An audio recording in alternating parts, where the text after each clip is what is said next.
बिस्मिल्लाहिर्रहमानिर्रहीम। अस्सलाम वालेकुम स्टूडेंट्स, मैं शहरयार अहमद एक मरतबा फिर से आपको अपने इस चैनल के अंदर खुशामदीद कहता हूँ। दोस्तों, सबसे पहले तो मैं आप लोगों का शुक्रिया अदा करना चाहता हूँ कि आप लोगों ने मेरे 250 सब्सक्राइबर्स करवा दिए। हमारे 250 सब्सक्राइबर्स प्लस हो चुके हैं, तो इसके लिए सबसे पहले तो मैं आपका बहुत बहुत शुक्रिया अदा करना चाहता हूँ। और इंशाल्लाह ताला हम लोग उम्मीद करते हैं कि हम ईद से पहले 500 सब्सक्राइबर्स को टच कर जाएंगे इंशाल्लाह ताला। आप लोगों की दुआएं और आप लोगों का प्यार अगर मेरे साथ रहा तो जरूर। आज हम लोग बात करने वाले हैं ई कैट केमिस्ट्री के ऊपर। ई कैट केमिस्ट्री के अंदर हम लोग फर्स्ट ईयर की केमिस्ट्री को डिस्कस करेंगे। चैप्टर नंबर 1 से स्टार्ट करूंगा मैं। चैप्टर नंबर 1 जो है वो introduction to fundamentals concepts of chemistry है, यानी कि इसके अंदर हम बेसिक चीजों के बारे में पढ़ते हैं केमिस्ट्री के। और इसके अंदर हम लोगों ने न्यूमेरिकल्स के बारे में पढ़ा था फर्स्ट ईयर में। और वो न्यूमेरिकल्स कौन से थे? नंबर ऑफ मोल्स के न्यूमेरिकल्स थे, स्टोइचियोमेट्री थी जिसके अंदर mass mass mass volume volume volume relationship था, लिमिटिंग रिएक्टेंट था, मॉलिक्यूलर फॉर्मूला और एम्पेरिकल फॉर्मूला, इस टाइप के न्यूमेरिकल्स थे। और खास तौर पे सिग्निफिकेंट फिगर्स भी शामिल थे। ये सब कुछ तो था फर्स्ट ईयर की केमिस्ट्री के अंदर, चैप्टर नंबर 1 के अंदर जो जो शामिल था। मैं आपको बता दूं ई कैट के लिए जो सबसे ज्यादा इंपॉर्टेंट चीज है, ई कैट के लिए वो है इसके अंदर नंबर ऑफ मोल्स के न्यूमेरिकल्स, छोटे छोटे न्यूमेरिकल्स, सिग्निफिकेंट फिगर्स बहुत ज्यादा इंपॉर्टेंट है, यानी जो छोटी छोटी चीजें हैं। इसके अलावा जितने भी बड़े क्वेश्चन थे, जैसे मॉलिक्यूलर फॉर्मूला का क्वेश्चन बहुत बड़ा था तो वो बहुत कम आएगा ई कैट के अंदर। हाँ, स्टोइचियोमेट्री के क्वेश्चन, लिमिटिंग रिएक्टेंट, मास मास मास वॉल्यूम रिलेशनशिप के छोटे छोटे क्वेश्चन आ सकते हैं पेपर के अंदर, तो हम उसकी भी प्रैक्टिस करने वाले हैं। लेकिन मैं आपको अभी केमिस्ट्री का जो स्टार्ट करवाने वाला हूँ, मैं सबसे पहले आपको, क्योंकि आपने 9th क्लास से भी केमिस्ट्री पढ़ी है, फर्स्ट ईयर सेकंड ईयर दोनों में केमिस्ट्री पढ़ी है, लेकिन अभी तक आपके बेसिक कॉन्सेप्ट्स जो है ना वो कुछ भूल गए होंगे या कुछ याद नहीं आ रहे होंगे। तो सबसे पहले हम उन बेसिक कॉन्सेप्ट्स को क्लियर कर लेते हैं। यही चैप्टर 1 के अंदर भी है, तो हम उन सबसे पहले क्लियर करेंगे, फिर उसके बाद आगे बढ़ेंगे। अगर वीडियो लंबी हो तो आप लोग मुझे माफ कर देना, मैं उन लोगों के लिए खास तौर पर बना रहा हूँ जो मेरी पूरी पूरी वीडियो देखते हैं और वाकई सीरियस है ई कैट को पढ़ने के लिए। देखो भाई, मैं एक चार्ट बनाऊंगा, उस चार्ट के अंदर आपको केमिस्ट्री की बेसिक काफी सारी चीजें क्लियर हो जाएंगी। अगर मैं लिखता हूं केमिस्ट्री और मैं आपसे सिर्फ एक छोटा सा मासूमाना सवाल करता हूं कि केमिस्ट्री को आप कैसे डिफाइन करोगे, सिर्फ एक लफ्ज में डिफाइन करना है केमिस्ट्री, सिर्फ एक वर्ड में डिफाइन कर दो, तो वो वर्ड कौन सा होगा? अब आप लोग सोचोगे सोचोगे सोचोगे सोचोगे, वीडियो को पॉज करके सोचो। जब आप लोग सोचोगे तो आपके ध्यान में एक लफ्ज आएगा, वो आएगा केमिकल्स। ओहो, बड़ा अच्छा बेहतरीन चीज। लेकिन मैं बोलूं कि केमिस्ट्री सिर्फ केमिकल्स के ऊपर बेस नहीं है, और भी सारी चीजें हैं, केमिकल्स के अलावा भी दूसरी चीजें हो सकती है भाई। तो आप लोगों के ध्यान में और कुछ भी आ रहा होगा, रिएक्शंस आ रहे होंगे शायद, या प्रोडक्ट्स आ रहे होंगे, या कुछ भी चीज आ रही होगी। मेरे ध्यान में अभी नहीं पता कि आपके ध्यान में क्या चल रहा होगा, लेकिन जो एक वर्ड आपके दिमाग में नहीं चल रहा होगा वो वर्ड कौन सा है? वो वर्ड है, अगर मैं केमिस्ट्री को सिर्फ एक वर्ड में डिफाइन करता हूं तो वो वर्ड है मैटर। देखो, केमिस्ट्री के अंदर हम लोग सिर्फ मैटर के बारे में पढ़ते हैं, नॉन मैटर चीजों के बारे में नहीं पढ़ते, या फिर वेव के बारे में नहीं पढ़ते, या हम लोग एनर्जी, मास एनर्जी या मैटर की एनर्जी के अंदर जो कन्वर्जन है इसके बारे में बहुत ही कम पढ़ते हैं, या ना होने के बराबर पढ़ते हैं। समझ रहे हो मेरी बात? एनर्जी के बारे में भी बहुत कम पढ़ते हैं, ज्यादा जो हम लोग पढ़ते हैं वो इसके अंदर पढ़ते हैं हम लोग मैटर के बारे में। अब आप लोगों को पता ही है कि मैटर क्या चीज होती है। Anything which has mass and occupies space is called matter. बताने की जरूरत नहीं है कि हर वो चीज जिसका कुछ वजन और जगह घेरे वो मैटर होती है। अब देखो, आपको मैं केमिस्ट्री की 9th क्लास की डेफिनेशन थोड़ा रिवाइज करवाता हूं। आपको मैंने आपको क्या, आपने खुद पढ़ा होगा 9th क्लास की डेफिनेशन के अंदर केमिस्ट्री की, कि chemistry is the branch of science that deals with the properties, composition and structure of matter. यानी केमिस्ट्री किन किन चीजों के बारे में बात करती है? मैटर की प्रॉपर्टीज के बारे में बात करती है केमिस्ट्री, प्रॉपर्टीज। उसके बाद बात करती है कॉम्पोजिशन के बारे में, मैटर की कॉम्पोजिशन के बारे में, और उस मैटर के स्ट्रक्चर के बारे में बात करती है केमिस्ट्री। अब देखो भाई, ये इसका क्या मतलब हुआ? प्रॉपर्टीज का क्या मतलब हुआ? प्रॉपर्टीज का मतलब खुसूसियात। ये दो तरह की हो सकती है, एक तो फिजिकल प्रॉपर्टीज और एक केमिकल प्रॉपर्टीज। देखो, मैं आपको आसान आसान करके समझाऊंगा, मैं नहीं चाहूंगा कि आपको कोई मुश्किल चीज बताऊं। देखो, फिजिकल प्रॉपर्टीज में और केमिकल प्रॉपर्टीज में क्या फर्क होता है, जरा आप बताओ मुझे। फिजिकल प्रॉपर्टीज का मतलब ये होता है कि ऐसी प्रॉपर्टीज जिसको आप अपने सेंसेस से पहचान सकते हो, यानी कि आप ऐसी प्रॉपर्टीज जिसको टच करके, टेस्ट करके, देख कर, वॉच करके, या फिर स्मेल करके पता लगा सकते हो उनके बारे में, तो वो सारी चीजें क्या कहलाएंगी? फिजिकल प्रॉपर्टीज कहलाएंगी। केमिकल प्रॉपर्टीज जिनको आप ऐसे ही डिटरमाइन नहीं कर सकते, मैं आपको आसानी से आसान अल्फाज में समझा दूं। देखो इस व्हाइट बोर्ड का कलर व्हाइट है, आपको देख के पता लग रहा है ना भाई, तो ये इसकी फिजिकल प्रॉपर्टी हुई। ये मैं इसको टच कर रहा हूं तो ये मुझे हार्ड लग रहा है, तो इसका मतलब ये इसकी ये भी फिजिकल प्रॉपर्टीज हुई। समझ आ रही बात? अब इसको मैं टेस्ट तो नहीं कर सकता ना, मैं इसको स्मेल कर सकता हूँ। हाँ, आपके पास अगर कोई खाने की चीज है तो आप उसको टेस्ट जरूर कर सकते हो और टेस्ट करके उसका जायका बता सकते हो, वही बात। और अगर कोई भी सूंघने वाली चीज है, कोई परफ्यूम है, तो आप उसको स्मेल करके बता सकते हो कि इसकी स्मेल कैसी है। सारी चीजें फिजिकल प्रॉपर्टीज के अंदर आ जाती हैं। समझ आ गई ना मेरी बात? आसानी से समझ में आ गई। केमिकल प्रॉपर्टीज के बारे में क्या होता है? केमिकल प्रॉपर्टीज वो होती हैं कि जब तक हम उन दो रिएक्टेंट्स को आपस में रिएक्ट नहीं करवाते और उनसे कोई प्रोडक्ट नहीं बनता, जब तक हम उसको डायरेक्टली देख के नहीं बता सकते कि इसकी केमिकल प्रॉपर्टी क्या होगी, हमें प्रॉपर रिएक्शन करवाने के बाद ही पता लगता है। ये बात यहां तक समझ में आ गई? मैं आपको एग्जांपल दे देता हूं। मान लो मुझे बिरयानी पकाना नहीं आती और मेरी अम्मी को बिरयानी पकाना आती है, ऑब्वियस सी बात है, बहुत अच्छी बिरयानी पकाती है। मेरे पास भी वही सामान है बिरयानी पकाने के लिए और अम्मी के पास भी वही सामान है बिरयानी पकाने के लिए। तो एक बात बताओ, क्या मैं बिरयानी बना सकता हूं? मैं अगर उन रिएक्टेंट्स को, जो मेरे पास चावल है, मसाला जात है, जो भी है, अगर मैं उसको सही तरीके से यूज ना करूं, यूटिलाइज ना करूं, उसको सही से हीट अप ना करूं, उसको प्रॉपर कंडीशनिंग नहीं करूं उसकी, जैसे करती हैं मेरी अम्मा या आप सबकी अम्मा ही करती हैं, तो क्या वो बेहतरीन बिरयानी बन सकती है? नहीं बन सकती। तो इसका मतलब क्या हुआ? रिएक्टेंट को जब हमने रिएक्ट करवाया लेकिन उसकी प्रॉपर हमने कंडीशनिंग नहीं करी, यानी प्रॉपर टेम्परेचर नहीं दिया, सही से उसको यूटिलाइज नहीं किया, तो उसकी केमिकल प्रॉपर्टी क्या हो गई? चेंज हो गई। टेम्परेचर के चेंज करने से केमिकल प्रॉपर्टी चेंज हो गई, प्रेशर के चेंज करने से केमिकल प्रॉपर्टी चेंज हो गई, इंग्रेडिएंट्स के कम ज्यादा होने की वजह से केमिकल प्रॉपर्टीज चेंज हो गई। समझ आ गई ना? बस बहुत लंबी हो रही है।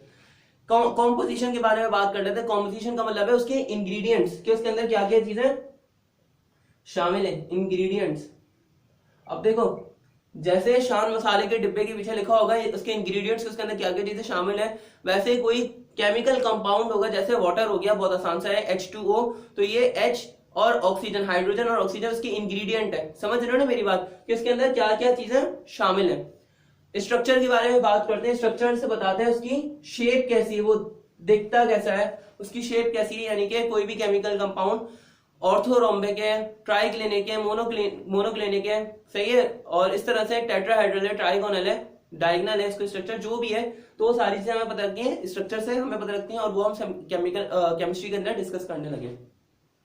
तो हम लोग मैटर के बारे में ये चीज डिस्कस करते हैं। अब मैं अगर आपसे पूछूं बड़ा सिंपल सा एक और मासूमाना सवाल, केमिस्ट्री को अगर हमने एक वर्ड में बंद करना था, वो वर्ड था मैटर, लेकिन मैटर की कितनी टाइप्स हैं? सोचो।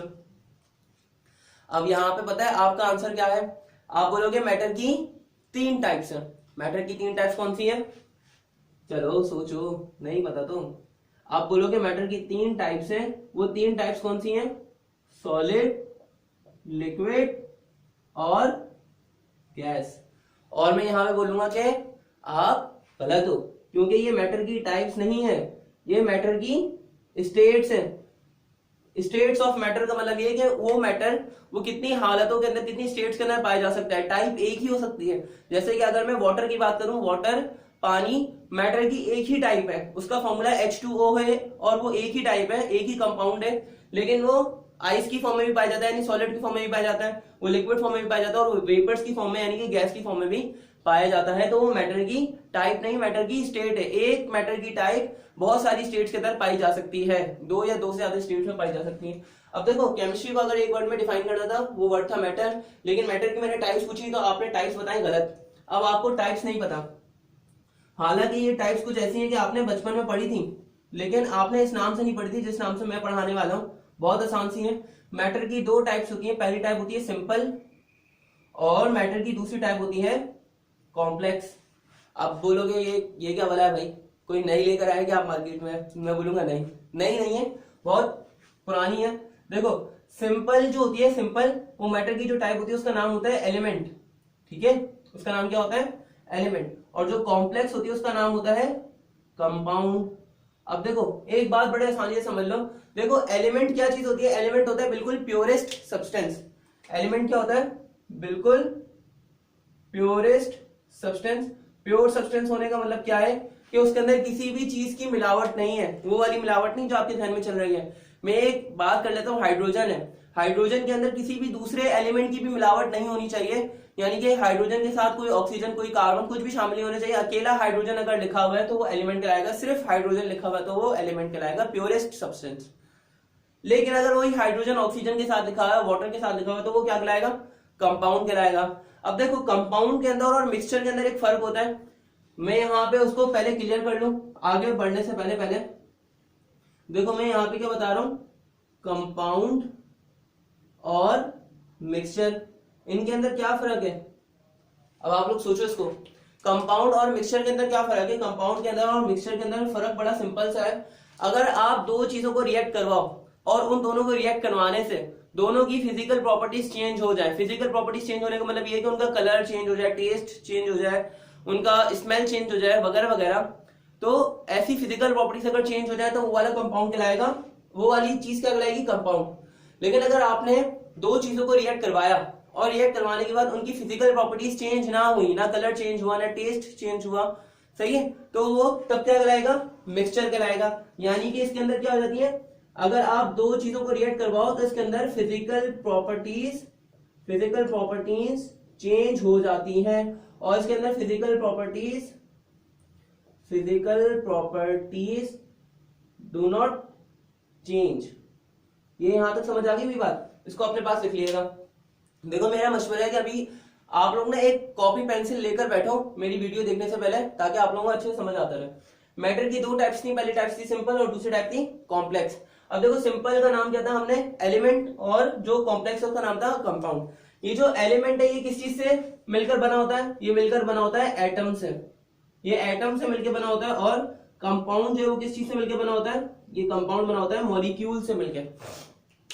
अब आप लोग बोलोगे भाई एटम्स क्या होते हैं, एटम्स की डेफिनेशन बड़ी सिंपल सी है कि टाइनी पार्टिकल, ऐसा टाइनी पार्टिकल डाल्टन की एटॉमिक थ्योरी के हिसाब से जो 18th सेंचुरी के अंदर आई थी, लेकिन वो गलत हो चुकी है, उसके हिसाब से एटम इतना छोटा पार्टिकल होता है कि वो ना ह्यूमन आई से नजर आता है और इनडिस्ट्रक्टेबल होता है, यानी कि उसको मजीद तबाह भी नहीं किया जा सकता, मजीद तोड़ा भी नहीं जा सकता, उसको डिवाइड नहीं किया जा सकता, इतना छोटा पार्टिकल होता है। अब बोलोगे मॉलिक्यूल क्या होता है, मैं आपको बड़ा सिंपल बताता हूँ भाई, एटम्स और एटम्स जब आपस में मिलते हैं तो मॉलिक्यूल्स बनाते हैं, बात समझ आ गई। जब दो एटम्स या दो से ज्यादा एटम्स आपस में मिलते हैं तो वो मॉलिक्यूल्स बनाते हैं, और मॉलिक्यूल्स आपस में मिलते हैं तो वो कंपाउंड बनाते हैं। यहां तक मेरा ख्याल है समझ आ गया होगा। हम आगे बढ़ते हैं, इसको मिटा दिया मैंने, अगर आपसे मिस हो गया था तो आप ये वीडियो को पीछे रिवाइंड करके देख सकते हैं। हम लोग एटम के बारे में आगे बढ़ रहे थे। देखो एटम्स के अंदर होता है एटॉमिक मास, या एटम से हमें पता चलता है उसका एटॉमिक मास, और एटॉमिक मास से हमें पता लगता है नंबर ऑफ मोल्स। ये नंबर ऑफ मोल्स सबसे ज्यादा इंपॉर्टेंट है, बहुत इंपॉर्टेंट है ये नंबर ऑफ मोल्स। हमने इसको बहुत हल्के में ले लिया था भाई फर्स्ट ईयर में। मॉलिक्यूल्स जो है उससे हमें क्या पता लगता है, मॉलिक्यूल से हमें पता लगता है मॉलिक्यूलर मास, और इस मॉलिक्यूलर मास से हमें पता लगता है मोल्स। भाई बहुत इंपॉर्टेंट है ये मोल्स। अब देखो आप लोग बोलोगे भाई मैटर की ये टाइप्स तो हो गई, अब मैटर की एक और तीसरी टाइप भी है। अब आप बोलोगे वो क्या भाई, वो भी बता दें, नहीं पता बता दें भाई वो भी। देखो मैटर की एक तीसरी टाइप है, उस टाइप को हम लोग बोलते हैं कि वो चार्ज, उसके ऊपर चार्ज आया हुआ है। देखो मैं आपको सबसे पहले ये बता दूं कि सिंपल हो या कॉम्प्लेक्स हो ये दोनों न्यूट्रल थी। यानी अगर मैं हाइड्रोजन की बात करूं सिर्फ, तो इसके ऊपर आपको कोई प्लस माइनस का चार्ज नजर आ रहा है, नहीं नजर आ रहा, तो इसका मतलब क्या हुआ, ये एलिमेंट हो गया और ये न्यूट्रल है। इसी तरह से अगर मैं वाटर लिखता हूं, वाटर के ऊपर आपको कोई चार्ज नजर आ रहा है, नहीं नजर आ रहा, तो इसका मतलब ये भी क्या हो गया, न्यूट्रल। लेकिन अगर मैं इसी वाटर को ब्रेक कर दूं तो ये ब्रेक हो जाएगा H+ में और OH- में। तो अब देखो इसके ऊपर पॉजिटिव चार्ज आ गया और उसके ऊपर नेगेटिव चार्ज आ गया, तो अब ये चार्ज कहलाएगा। ये मैटर की टाइप किसमें आ जाएगी, चार्ज में आ जाएगी, और ये न्यूट्रल में था। अब देखो चार्ज अगर टाइप आ जाएगी तो हम लोग इसके लिए एक और बात यूज कर लेते हैं कि सिंपल एटम के ऊपर चार्ज आ रहा है, सिंगल एटम के ऊपर लिख लेता हूं, सिंगल एटम के ऊपर अगर चार्ज आ रहा है तो उसका नाम अलग है। सिंगल एटम के ऊपर अगर चार्ज आ रहा है तो उसका नाम हो गया अलग। और इसी तरह से अगर कंपाउंड के ऊपर चार्ज आ रहा है तो उसका नाम क्या हो जाएगा, कंपाउंड के ऊपर चार्ज आ रहा है तो उसका नाम अलग हो जाएगा। आप बोलोगे भाई बता दे भाई, बहुत लंबी कर दी आपने। देखो सिंगल एटम के ऊपर अगर चार्ज आएगा, सिंगल एटम के ऊपर अगर चार्ज आएगा तो वो कराएगा आइन, वो क्या कराएगा, आइन। 1973 का आइन, 1973 कॉन्स्टिट्यूशन, नहीं भाई ठीक है, मजाक में। देखो आइन की दो टाइप होती है, पॉजिटिव आइन और फिर नेगेटिव आइन। अभी देखो ये जो पॉजिटिव आइन है इसका नाम होता है कैट आइन, और ये जो नेगेटिव आइन होता है इसका नाम क्या होता है, एन आइन। अब आप यहाँ पे एक सवाल उठा सकते हो, वो सवाल क्या है मैं आपको लिख के बताता हूँ छोटा सा। मैं आपको ये बता देता हूँ कि आप लोग बोलोगे कि कैथोड और एनोड में तो बिल्कुल उल्टा है। कैथोड और एनोड में बिल्कुल उल्टा क्या है, कैथोड जो होता है वो नेगेटिव होता है और एनोड जो होता है वो क्या होता है, पॉजिटिव होता है। कैथोड नेगेटिव है और कैटाइन पॉजिटिव है। क्या फालतू बात कर रहे हैं भाई सर आप, एनोड पॉजिटिव है और एनाइन नेगेटिव है। समझ आ रही कोई बात? भाई देखो मैं आपको एक बात बता देता हूं, आपको ये वाली लाइन तो हमेशा याद रहेगी, ऑपोजिट ऑपोजिट अट्रैक्ट। हर जगह पे ऑपोजिट जो होता है वो अट्रैक्ट करता है, सही है ना। तो इसी तरह से एनोड और कैथोड दो प्लेट्स होती हैं, दो मेटालिक प्लेट्स होती हैं किसी भी सेल के अंदर, और उसके अंदर क्या होता है कि जो नेगेटिव पार्टिकल्स होते हैं, नेगेटिव पार्टिकल्स जो होते हैं वो पॉजिटिव वाली प्लेट की तरफ जाते हैं। बात समझ आ रही है? अब नेगेटिव पार्टिकल्स जो होते हैं वो पॉजिटिव वाली प्लेट की तरफ जाते हैं। पॉजिटिव वाली प्लेट का नाम है एनोड। इस एनोड के ऊपर नेगेटिव पार्टिकल्स आ रहे हैं तो हमने उन नेगेटिव पार्टिकल्स का नाम क्या रख दिया, एनाइन, के ये एनोड की तरफ जाने वाले आइंस है। बात समझ आ गई? कैथोड एक नेगेटिव प्लेट है, नेगेटिव प्लेट के ऊपर पॉजिटिव आइंस जाते हैं, यानी कि हमने उन आइंस का नाम, नेगेटिव प्लेट पे पॉजिटिव वाले पार्टिकल्स जा रहे हैं तो हमने पॉजिटिव पार्टिकल्स का नाम क्या रख दिया, कैट आइन, के ये वो वाले पार्टिकल्स हैं जो कि कैथोड की तरफ जा रहे हैं, यानी कैथोड की तरफ जाने वाले आइंस हैं। समझ आ गई बात? अब देखो कंपाउंड के ऊपर अगर चार्ज आता है, मैं इसकी एग्जांपल यहाँ पे दे देता हूँ। देखो जैसे ये OH एक कंपाउंड ही है, मतलब दो से ज्यादा एलिमेंट्स इसके अंदर शामिल है, तो इसके ऊपर चार्ज आ गया, या फिर H3O प्लस लिख लिया मैंने यहाँ पे, इसके ऊपर चार्ज आ गया, या अमोनियम आयन हो गया, NH4 प्लस हो गया, तो हम लोग क्या बोलेंगे, कंपाउंड के ऊपर चार्ज आ गया। कंपाउंड के ऊपर जब चार्ज आ जाता है हम उसका नाम देते हैं रेडिकल। क्या नाम देते हैं भाई? रेडिकल। और रेडिकल भी दो टाइप का होता है, पॉजिटिव रेडिकल और नेगेटिव रेडिकल। ये जो पॉजिटिव रेडिकल है इसके दो नाम होते हैं। पहला नाम जो मुझे बहुत अच्छा लगता है वो है एसिडिक रेडिकल, लेकिन इसका एक आसान सा नाम भी है, वो नाम क्या है, कैट आयोनिक।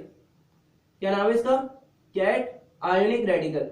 जबकि नेगेटिव रेडिकल का नाम, एक और नाम होता है बेसिक रेडिकल, और इसका एक और नाम होता है एन आयोनिक। यहां तक बात समझ में आ गई? अब देखो हम लोग यहां तक सारी बात करने के बाद हम लोग नंबर ऑफ मोल्स को या मोल्स को डिस्कस करने लगे, तो आप लोग जल्दी से इसका स्क्रीनशॉट ले लो या फिर आप लोग उसको कॉपी कर लो वीडियो को पॉज करके।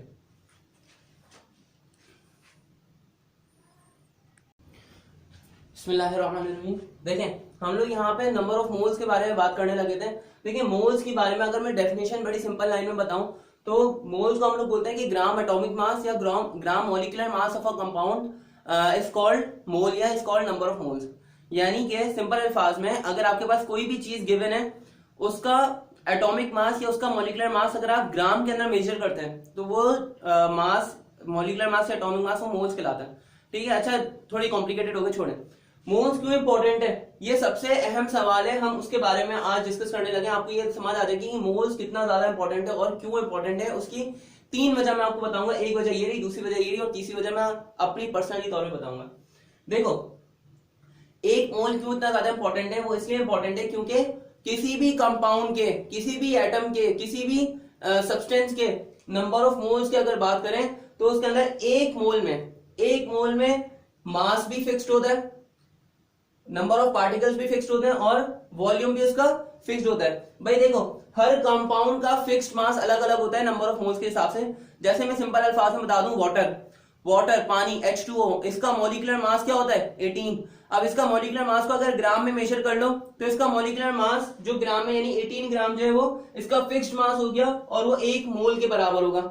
ऐसे ही कार्बन डाइऑक्साइड का मॉलिक्यूलर मास कितना होता है, उसका कार्बन डाइऑक्साइड का मॉलिक्यूलर मास होता है 44। ठीक है, अगर आप उसको ग्राम के अंदर मेजर कर ले यानी 44 ग्राम कर लो तो 44 ग्राम उसका फिक्स्ड मास हो गया और वो उसके एक मोल के बराबर होगा। यानी कि compound to compound fixed mass vary कर सकता है, कंपाउंड टू कंपाउंड ये फिक्स्ड मास चेंज हो सकता है, लेकिन उनके लिए एक मोल के लिए मास फिक्स्ड रहेगा।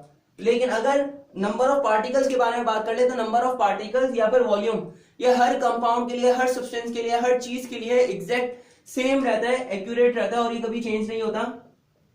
और इसकी वैल्यू होती है 6.02 एक्सपोनेंशियल 23 और इसका एक और नाम होता है एवागाड्रो नंबर, जिसको हम Na से रिप्रेजेंट करते हैं। इसको मैं बोल रहा हूं एवागाड्रो गाड्रोज नंबर। इसका क्या मतलब हुआ भाई? इसका मतलब ये हुआ कि अगर आपके पास किसी भी चीज का 1 मोल मौजूद है, 1 मोल आपके पास उसका प्रेजेंट है, तो उसके अंदर 6.02 एक्सपोनेंशियल 23 पार्टिकल्स होंगे, या उसके अंदर इतने 6.02 एक्सपोनेंशियल 23 एटम्स हो सकते हैं, या उतने मॉलिक्यूल्स हो सकते हैं, या उतने आयंस हो सकते हैं, वगैरह वगैरह। नंबर ऑफ पार्टिकल्स जो होते हैं वो फिक्स रहते हैं। नंबर ऑफ पार्टिकल्स समझ गए? नंबर ऑफ पार्टिकल्स से मुराद एटम्स, मॉलिक्यूल्स या आयंस वगैरह है। अगर फिक्स वॉल्यूम की बात करें, किसी भी कंपाउंड का 1 मोल, किसी भी कंपाउंड का 1 मोल अगर उसका वॉल्यूम निकालो तो उसका वॉल्यूम फिक्स होता है 22.4 decimetre cube at STP. STP का मतलब क्या हुआ? एसटीपी का मतलब हुआ standard temperature and pressure. Standard temperature and pressure कितना होता है? स्टैंडर्ड टेम्परेचर होता है 273 केल्विन और स्टैंडर्ड प्रेशर होता है 1 एटमॉस्फेरिक। ये चीज समझ आ गई? अगर उसके फिक्स वॉल्यूम के बारे में हम लोग बात कर चुके तो हम लोग एक और बात कर लेते हैं भाई। देखो एसटीपी पे यानी स्टैंडर्ड टेम्परेचर और प्रेशर पे उसका फिक्स वॉल्यूम होता है 22.4। लेकिन अगर आरटीपी की बात करें, आरटीपी का मतलब होता है room temperature and pressure. Room temperature and pressure, pressure तो सेम ही होता है 1 एटमॉस्फेरिक, लेकिन टेम्परेचर चेंज हो जाता है। टेम्परेचर हो जाता है 25 डिग्री सेंटीग्रेड, या फिर ये हो जाता है 298 केल्विन, और प्रेशर रहता है 1 एटमॉस्फेरिक। ये दोनों सेम हो गए। अब देखो रूम टेम्परेचर एंड प्रेशर पे जो फिक्स वॉल्यूम होता है वो होता है 24, कितना भाई?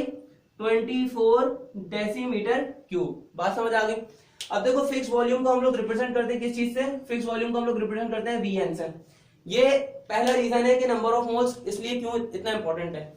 अगर मैं दूसरे रीजन की बात कर लूं, वो मेरा अपना बनाया हुआ रीजन है, वो समझाने के लिए सबसे आसान है, आपको बहुत आसानी समझ में आ जाएगा। भाई देखो, आपने मैटर की 3 स्टेट्स पढ़ी है, सॉलिड, लिक्विड और गैस। अब देखो, अगर मैं कहूं कि सॉलिड को, लिक्विड को और गैस को अलग अलग मेजर करना है, तो आप किस चीज में, कौन सी यूनिट में मेजर करोगे? सॉलिड को अगर आपने मेजर करना है तो आप मेजर करोगे केजी के अंदर, लिक्विड को मेजर करना है तो आप लीटर के अंदर मेजर करोगे, और गैस को अगर मेजर करना है तो आप उसको मेजर करोगे मीटर क्यूब में। भाई देखो, सॉलिड यानी कि आप चीनी लेने जा रहे हो तो आप उसको दुकान वालों क्या बोलोगे? 1 केजी 1 केजी शुगर या 1 किलो चीनी दे दो। सही है? बात समझ में आ गई? दूध वाले को आप बोलोगे 1 लीटर दूध दे दो, वैसे तो आप बोलोगे 1 किलो दूध दे दो, लेकिन गलत है वो। लेकिन आप क्या बोलोगे? उसको 1 लीटर दूध दे दो, क्योंकि वो लिक्विड है। बात समझ आ गई? गैस मेजर की जाती है कि गैस कितना वॉल्यूम ऑक्युपाई कर रही है, कितनी जगह घेर रही है, और उसके लिए जो यूनिट यूजुअली यूज किया जाता है वो है मीटर क्यूब। बात समझ आ गई? कितनी जगह घेर रही है। अब आप बोलोगे, आप एक रिसर्चर हो और जो ना आपने बहुत सारे काम करने हैं, तो मतलब कैलकुलेशन करनी है, तो आप बोलोगे यार मेरे पास पानी था, वाटर था, कुछ स्पेसिफिक अमाउंट थी उसकी, पहले वो बर्फ में था तो मुझे उसको अलग यूनिट में मेजर करना पड़ा है, जब वो मेल्ट हो गया तो उसको लीटर में मेजर करना चाहिए, और उसको जब मैंने उसको हीट किया तो वेपर्स के अंदर कन्वर्ट हो गया, अब उसके लिए अलग यूनिट यूज करना पड़ा है। कितनी ख्वारी है मेरे लिए, तुम जानते नहीं यार, बहुत दिमाग खराब हो जाता है मेरा। सही ना? इस तरह से आप सोचोगे तो मैं क्या बोलूंगा, यार चिल करना भाई, तीनों को एक ही यूनिट में मेजर कर, तीनों को एक यूनिट में मेजर करो। वो क्या है? Number of moles. आप उसके बाद नंबर ऑफ मोल्स निकाल लो, उसके बाद नंबर ऑफ मोल्स से कैलकुलेशन करते रहो और चिल करो। समझ आ गई बात? डिफरेंट यूनिट्स में पढ़ने की जरूरत फिर नहीं है आपको। अच्छा, तीसरा रीजन, ये सबसे ज्यादा इंपॉर्टेंट रीजन है, बहुत बहुत ज्यादा इंपॉर्टेंट रीजन है ये वाला, कि आप नंबर ऑफ मोल्स को क्यों मालूम कर रहे हो, क्यों इतना ज्यादा इंपॉर्टेंट है नंबर ऑफ मोल्स? क्योंकि आपको वो 2 तरह की क्वांटिटीज बताता है। पहली किस तरह की क्वांटिटी बताता है? मैक्रो क्वांटिटीज, और दूसरी बताता है माइक्रो क्वांटिटीज। अब देखो, मैक्रो क्वांटिटीज कौन सी होती हैं? मैक्रो क्वांटिटीज होती हैं कि जो कि ह्यूज अमाउंट के अंदर होती हैं। ह्यूज अमाउंट से मुराद बहुत ज्यादा ह्यूज अमाउंट नहीं है, बस इतनी ह्यूज अमाउंट कि आप उसको देख सको, उसको अंदाजा कर सको। जैसे कि अगर मैं मास की बात करूं, मास या फिर वॉल्यूम के बारे में बात करूं, तो ये मैक्रो क्वांटिटी हो गई, ये ज्यादा क्वांटिटी हो गई। अब मैक्रो क्वांटिटीज का मतलब ये है कि जो ज्यादा बड़ी क्वांटिटी के अंदर है। अगर मैं मास के बारे में बात करूं, अगर मैंने मास को मेजर करना है तो उसको देख के पता लगा सकता हूँ कि हाँ ये ज्यादा मास है, 10 किलो आटा है, 1 किलो आटा है, आधा किलो आटा है, देख के पता लगा सकता हूँ, पता लग जाएगा मुझे, कैलकुलेट कर लूंगा, तो वो नंबर ऑफ मोल्स की मदद से पता लग जाता है। ऐसे ही वो कितनी जगह घेर रहा है वो भी आप देख के पता लगा सकते हो कि मतलब नाप लो, वॉल्यूम पता लग जाता है। लेकिन ये दोनों मैक्रो क्वांटिटीज के अंदर आती है। अगर मैं आपको माइक्रो क्वांटिटीज बताऊंगा ना, आपको माइक्रो क्वांटिटीज से मैक्रो क्वांटिटीज का फर्क समझ में आ जाएगा। माइक्रो क्वांटिटीज वो होती है जिसको आप देख ही नहीं सकते, आप उसका अंदाजा नहीं कर सकते, लेकिन हाँ उसको आप कैलकुलेट कर सकते हो और एग्जैक्ट सही कैलकुलेट कर सकते हो। माइक्रो क्वांटिटीज वो जो बिल्कुल आपको बिल्कुल नजर नहीं आती, और वो चीज है नंबर ऑफ पार्टिकल्स। वो क्या चीज है भाई? Number of particles. आप कैसे बता सकते हो कि आपके पास जो थोड़ी सी कोई भी चीज है उसके अंदर कितने एटम्स शामिल हैं? उसके अंदर कितने एटम्स शामिल हैं? मान लो कि ये व्हाइट बोर्ड का ये छोटा सा टुकड़ा है, ये छोटा सा टुकड़ा है, इस छोटे से टुकड़े के अंदर ही कितने एटम्स शामिल हैं, या कितने मॉलिक्यूल्स शामिल हैं, या फिर कितने आयन्स शामिल हैं? ये मैं कैसे पता लगा सकता हूं? मैं तो नहीं पता लगा सकता, ये क्योंकि करोड़ों की तादाद में, करोड़ों भी कम बोल रहा हूं, इससे ज्यादा की तादाद में होते होंगे ये। तो आप उसको कैसे मालूम करोगे? सिर्फ और सिर्फ मोल्स की मदद से। यहां तक बात समझ आ गई? क्लियर है? अब देखो यहां तक हमने मोल्स के बारे में डिस्कस कर लिया, अच्छा खासा डिस्कस कर लिया। अब हम लोग बात करने लगे मोल्स के फॉर्मूलाज के बारे में, उनके न्यूमेरिकल्स के बारे में, ठीक है?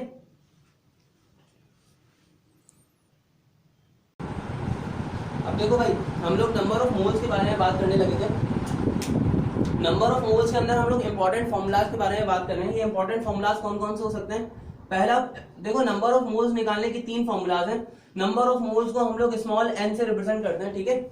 नंबर ऑफ मोल्स निकालने का पहला फॉर्मूला है given mass divided by molecular mass. पहला फॉर्मूला है नंबर ऑफ मोल्स निकालने का, given mass divided by molecular mass. अब देखो, गिवन मास को हम लोग स्मॉल m से रिप्रेजेंट करते हैं, और मॉलिक्यूलर मास को हम लोग कैपिटल M से रिप्रेजेंट करते हैं।